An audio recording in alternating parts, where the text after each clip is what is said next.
보이시나요? 네, 감사합니다. 제가 오늘 이렇게 설교하려고 이렇게 앉았는데 되게 얼굴이 까매가지고 깜짝 놀랐습니다. 오늘 바세코에 팀이 와가지고 1시간 정도 바세코를 돌았더니 얼굴이 좀 시커멓게 탔어요.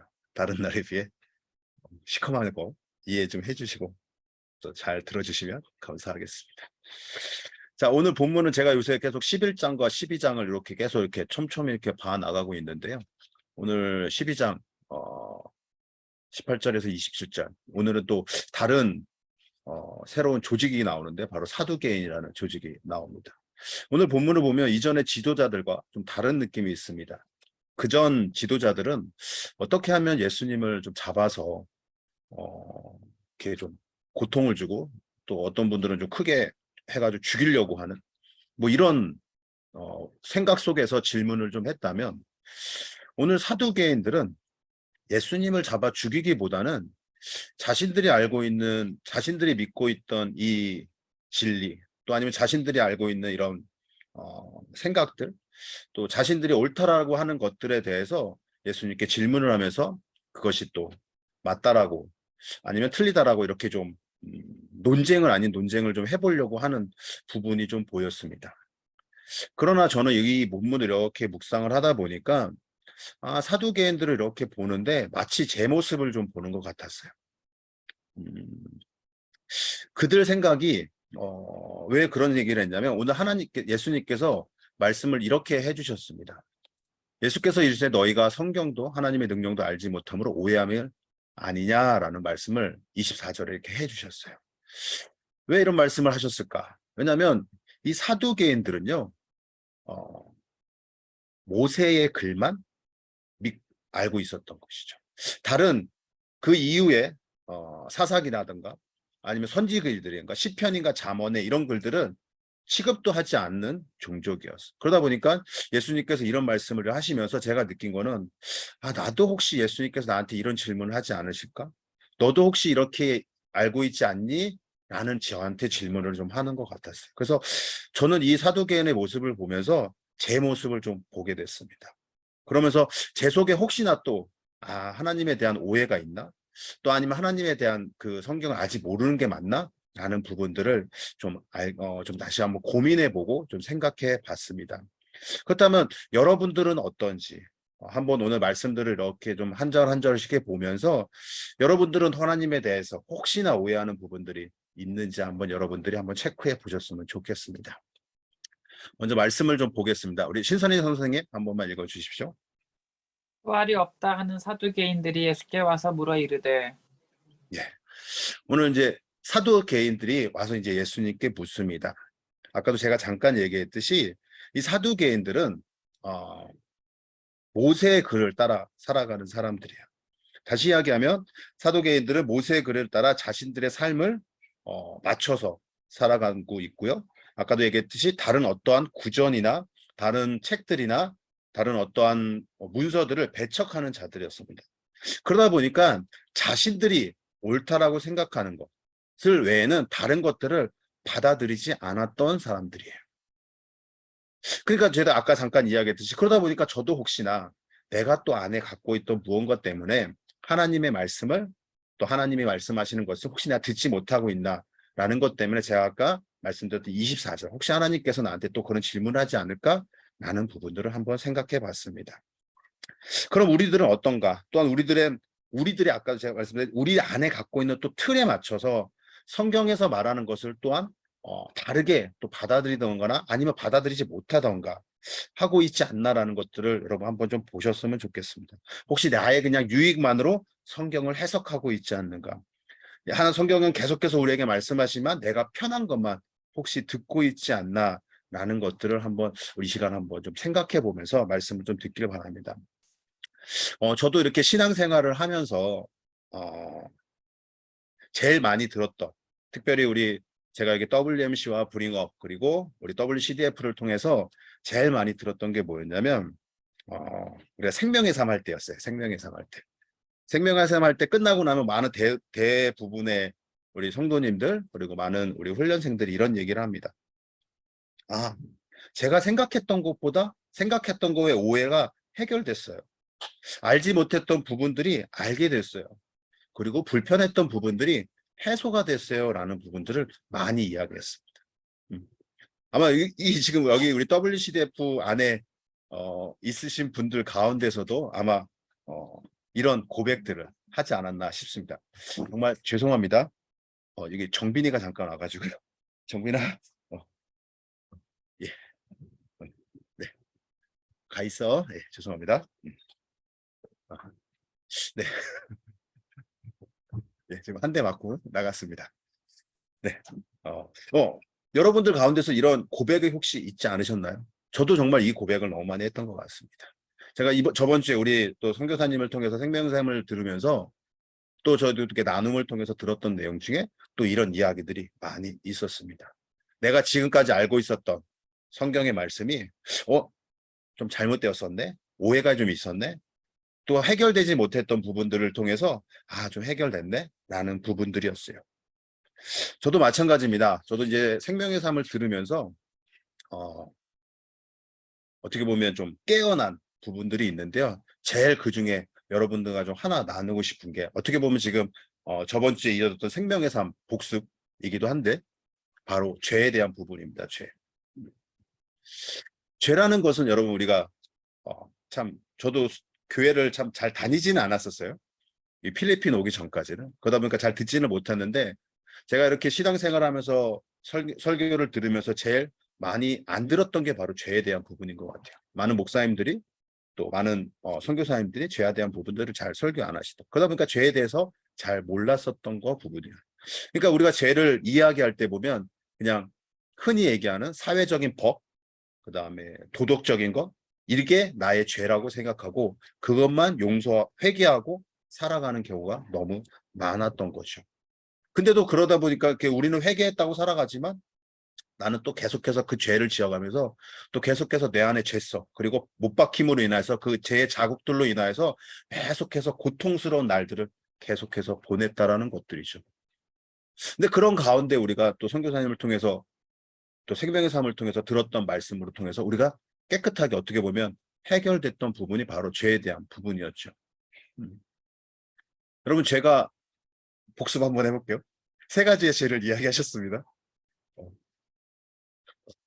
우리 신선희 자매님, 이번에 다시 재수강을 하셨는데 세 가지의 죄에 대해서 세 가지가 죄다라고 이렇게 이야기해 주셨습니다.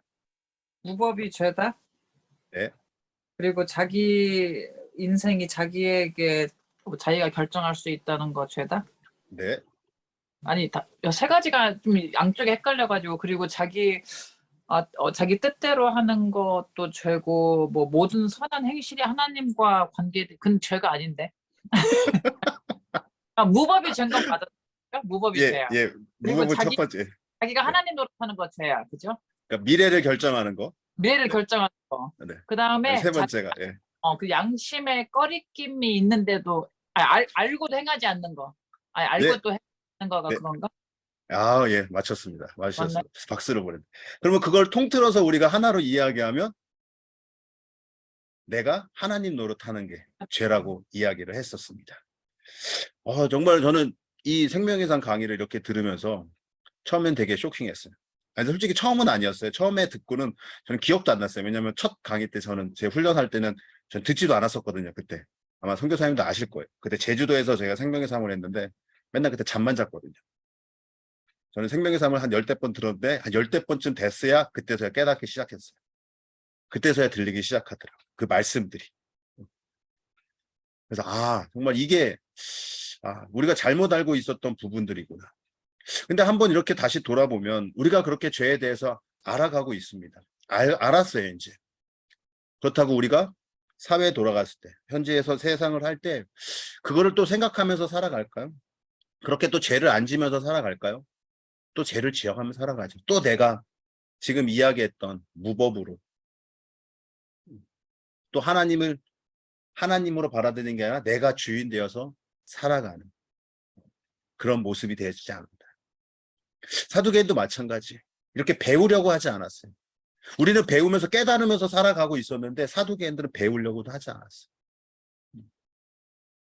근데 우리는 계속해서 배워야 하는 이유는 또 잊어버리는 존재들이기 때문에 또 계속해서 배워야 한다는 것입니다.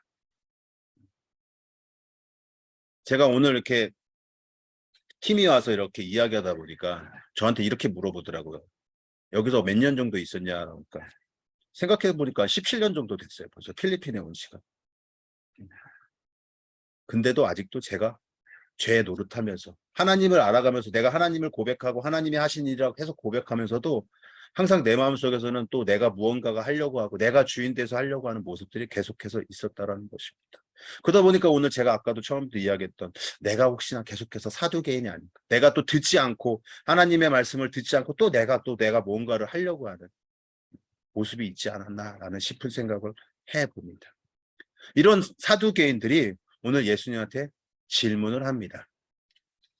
한번 신선희 선생님. 선생님이여, 모세가 우리에게 써주기를 어떤 사람의 형이 자식이 없이 아내를 두고 죽으면 그 동생이 그 아내를 취하여 형을 위하여 상속자 꼴지니라 하였나이다. 7형제가 있었는데 마지가 아내를 취하였다가 상속자가 없이 죽고, 둘째도 그 여자를 취하였다가 상속자가 없이 죽고, 셋째도 그렇게 하여 7이 다 상속자가 없었고 최후의 여자도 죽었나이다. 7사람이 다 그를 아내로 취하였으니 구할 때, 곧 그들이 살아날 때 그 중에 누구의 아내가 되리이까? 아멘.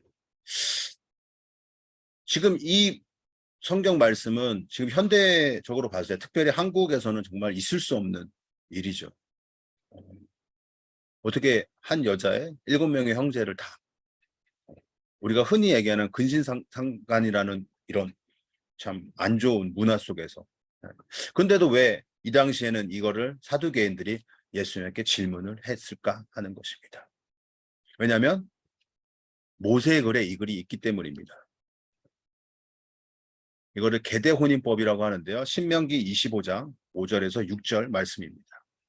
형제들이 함께 사는데 그 중 하나가 죽고 아들이 없거든 그 죽은 자의 아내는 나가서 타인에게 시집가지 말 것이요 그의 남편의 형제가 그에게로 들어가서 그를 맞이하여 아내로 삼아 그의 남편의 형제된 의무를 그에게 다 행할 것이요 그 여인이 낳은 첫 아들이 그 죽은 형제의 이름을 잊게 하여 그 이름이 이스라엘 중에서 끊어지지 않게 할 것이니라. 아멘. 이게 모세의 지금 신명기에 그대로 나와 있는 문화고 습관, 관습이기도 합니다. 그런데 이 물건을 갖고 지금 사두개인들은 우리에게 말씀하고 있어요. 예수님한테 질문을 한 거죠. 그러면 누가 그의 남편입니까? 라는 것이요. 근데 왜 이 당시에는 이 계대혼인법을 허락을 하고 왜 이렇게 살아가 있냐? 오늘 말씀에서도 봤듯이 이스라엘 중에 끊이지 않게, 그 대손들이 끊이지 않기 위해서는 이 일을 해야 됐다라는 것입니다. 그리고 두 번째로는 만약에 남편이 죽고 여인이 살아남으면요, 이 여인이 추방돼야 돼요. 그러면 자신이 고향에 갔을 때는 되게 대접도 못 받고 되게 뭐라 그럴까, 과부로서 되게 어려운 삶을 살아가야 되는 그런 시대였습니다. 그러다 보니까 이 법을 만들어서 이 부인을 보호하는 또한 법이기도 합니다. 그래서 당시에는 이게 옳은 것이었어요. 이 법이. 근데 이 법을 통해서 왜 사두개인은 예수님께 질문했냐? 왜냐하면 아까도 우리가 성경 18절에 보면 사두개인을 설명할 때 앞에 뭐가 붙냐면 부활을 믿지 않는, 부활이 없다라고 하는 이 사두개인들이, 그러면 이 7 중에 누가 남편입니까? 라는 것이죠. 어떻게 보면 예수님께서는 이 논쟁, 어떻게 보면 논쟁이거든요, 계속. 야, 누구 남편이 이렇게 뭐 이렇게 논쟁해야 되는 부분인데 이걸 안 하셔도 되는 기도 하지만 예수님께서는 이 논쟁에 대한 답을 주시는 게 바로 오늘 말씀인데, 먼저는 이렇게 이야기했습니다. 예수께서 이르시되 너희가 성경도 하나님의 능력도 알지 못함으로 오해함이 아느냐라고 이야기해서 대답하시기 전에, 왜냐하면 아까 제가 살짝 이야기했듯이 사두개인들은 모세의 글만 이야기하니까. 근데 여기서 우리가 좀 집중해서 봐야 되는 게 뭐냐면 사두개인들은 모세의 글을 이야기하지만 예수님께서는 성경이라는 큰 틀을 갖고 이야기하십니다. 그러니까 모세의 글만이 아니라 너네가 배척하고 읽지 않은 나머지 그 모든 것이 하나님의 말씀이야. 그 안에 하나님의 모든 능력이 있고 하나님의 계획이 있고 하나님이 말씀하신 그 부활이란 니네가 믿지 않는 그 부활이 그 안에 있어. 그러니 니네가 오해하는 거야 라고 지금 이야기하고 계시다라는 것이죠. 아까 제가 이야기 드렸습니다. 사두개인들은 배우려 하지 않아요. 자기들만 갖고 있는 그 모세 그 글에만 집중을 하고 있고 나머지 하나님 말씀을 듣지 않으려고 합니다. 그러나 예수님께서 오늘 지금 이야기하시는 거는 그거 아니라 성경이라는 전체 하나님의 말씀을 니네가 알지 못한다라는 것이죠.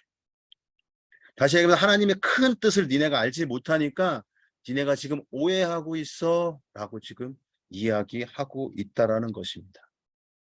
그러면서 그럼 누가 남편이냐라고 이야기해 주시면 되는데 그렇게 이야기하지 않으시고 25절, 26절입니다. 사람이 죽은 자 가운데서 살아날 때에는 장가도 아니가고 시집도 아니가고 하늘에 있는 천사들과 같으니라. 죽은 자가 살아난다는 것을 말할진대 너희가 모세의 책 중 가시나무 떨기에 관한 글에 하나님께서 모세에게 이르시되 나는 아브라함의 하나님이요 이삭의 하나님이요 야곱의 하나님이로라 하신 말씀을 읽어보지 못하였느냐. 아멘. 잠깐 여담인데요. 누가 이렇게 얘기를 하더라고요. 그래서 사람들이 왜냐면 사람이 죽어서 가운데 살아날 때 장가도 아니 가고 시집도 아니 간다고 해서 지금 많은 사람들이 하늘나라 가려고 시집도 왜냐면 장가도 안 가고 시집도 안 간대요. 그래야지 거기 가면 또 안 하니까 뭐 이런 얘기를 하시더라고요. 하여간 그렇습니다.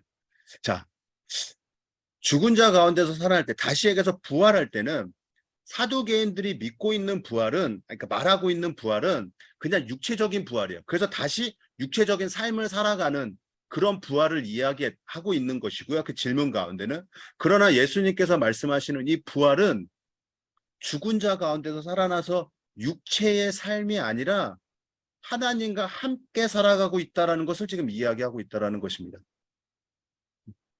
26절에 보면 죽은 자가 살아난다는 것을 말할진데 너희가 모세의 책 중 가시나무 떨기에 관한 글을 하나님께서 모세에게 이르시되 나는 아브라함의 하나님이요 이삭의 하나님이요 야곱의 하나님이라 하신 말씀 읽어보지 못하였느냐? 모세에 써있죠. 출애굽했을 때 하나님이 모세를 불러서 이렇게 이야기합니다. 나는 스스로 있는 자다라고 소개를 합니다. 그러면 거기서 끝나면 되는데 그러면 어떻게 보면 사두개인의 이야기가 맞는 이야기일 수도 있지만 거기서 끝나지 않고 하나님께서 이렇게 이야기하시면 나는 아브라함의 하나님이요 이삭의 하나님이요 야곱의 하나님이요. 이들은 죽은 자들입니다. 모세를 불렀을 때 그 전에 죽었던 자들이에요. 근데 하나님께서 이들의 이름을 불러서 왜 나는 그들의 하나님이냐고 하면 이들은 죽었지만 나와 지금 살아있다라고 이야기하시는 것이죠. 하나님께서 우리에게 말씀하시는 것은 그냥 육체적인 죽음에서 부활이 아니라 부활 뒤에 있는 하나님과의 삶을 함께 이야기하고 계시다라는 것입니다. 내가 얼마만큼 하나님과 관계 속에서 그러니까 지금 계속해서 이 다음에 우리가 27절을 보게 되면 하나님은 죽은 자의 하나님이 아니요 산자의 하나님이라고 너희가 크게 오해했도다 하시니라. 그러니까 지금 사두개인들의 이야기 바라보는 오해는 육체가 부활하면 다시 육체로 산다라는 것을 이야기하지만 예수님께서 지금 이야기하는 건 죽었어. 그럼 부활해. 그러면 이 육식 땅에서 살아가는 것이 아니라 우리가 알고 있는 하나님의 나라에서 하나님과 함께 살아가고 있다라는 것을 이야기하고 있다라는 것입니다. 그래서 오늘 27절 마지막에 보면 죽은 자의 하나님, 다시 얘기하면 이 땅에 살아가고 있는 하나님, 땅에 있는 하나님이 아니라 부활해서 있는 하나님이 아니라 살아서 다시 하나님의 나라에 있는 하나님, 다시 얘기해서 산자의 하나님이라고 이야기하고 있다라는 것입니다. 그래서 예수님께서 오늘 사두개인들한테 이야기하는 것은 너희들이 크게 오해하고 있구나. 육체적인 부활이 돼서 끝나는 부활이 아니라 부활은 하나님 곁으로 가는, 하나님과 함께 한다라는 것을 이야기하고 있다라는 것입니다. 근데 제가 이렇게 많은 이제 아시다시피 문서를 잘 찾아보지도 않지만 좀 찾아보긴 하는데요. 그래도 조금씩 우리 성경에서는 여기서 오해하다라고 얘기했지만 여기서 또 하나 우리가 무지하다라는 표현도 하더라고요. 무지하다. 우리가 모르는 거예요. 하나님에 대해서 잘 모르고요. 성경을 너무나 모르고 있다는 것입니다. 저도 말씀을 이렇게 준비하면서 참, 참 정말 모르는 게 많거든요, 저는. 그래서 우리 목회자들 이렇게 공부방이 있어요. 월요일마다 하는 거. 그 시간이 솔직히 힘들긴 합니다. 왜냐하면 저녁 늦은 시간이기도 하고 또 박사님이 가르쳐 주는 게 너무 어렵기도 합니다. 근데도 어떻게 하든 참석하려고 하는 게 뭐냐면 그중에 거기서라도 한 가지라도 배우기 위해서, 하나라도 알기 위해서, 하나라도 더 하나님에 대해서 알기 위해서 노력하고 있습니다. 저는 여러분들한테도 이렇게 말씀드리고 싶습니다. 하나님이 여러분들한테 질문할 때, 아니 물어보실 때 너희들이 24절 말씀처럼 너희가 성경도 하나님의 능력도 알지 못하냐? 너네가 나를 오해하고 있냐? 아까 제가 너네가 너무 무지하다 라고 이야기 안 하셨으면 좋겠습니다. 정말로 하나님에 대해서 올바르게. 근데 제가 오늘 이렇게 결론을 이렇게 마무리하면서 이렇게 쭉 성경을 다시 한번 보면서 느꼈던 게 뭐냐면 여러분 11장과 12장을 다시 한번 이렇게 보게 됐어요.